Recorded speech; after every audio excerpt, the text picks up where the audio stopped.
حدیث نمبر 972 972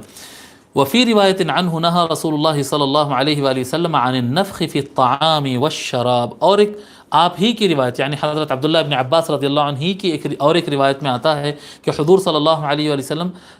کھانے کی چیز میں اور پینے کی چیز میں پھونکنے سے منع بھی فرمائے ہیں۔ اب تک یہ بتائے تھے کہ حضور نہیں پھونکتے ہیں، اب یہاں پر پھونکنے سے منع بھی فرمائے، یہ بھی روایت میں آتا ہے۔ اور ام المؤمنین عائشہ رضی اللہ عنہا سے مروی روایت میں ہے عن عائشہ رضی اللہ عنہا النفخ فی الطعام یذهب بالبرکہ،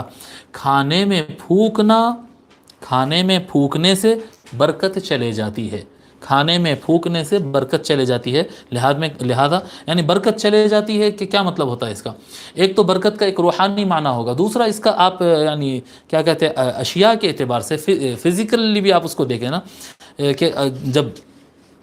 پھونکتے ہیں فزکس کے اعتبار سے، جب اس میں پھونکتے ہیں تو انسان کے جسم سے جب وہ ہوا نکلتی ہے تو وہ کچھ بیکٹیریا وغیرہ اس کے اندر آ جاتے ہیں، تو وہ جو کھانا جو نفع دینا ہوتا ہے اس کے فائدے میں کمی آ جاتی ہے، تو برکت چلے جاتی ہے کھانے کی۔ جس طرح سے کہتے ہیں نا حضور صلی اللہ علیہ وآلہ وسلم نے ارشاد فرمایا برکت الطعام الوضوء قبلہ والوضوء بعدہ، کہ کھانے کی برکت اس چیز میں ہے کہ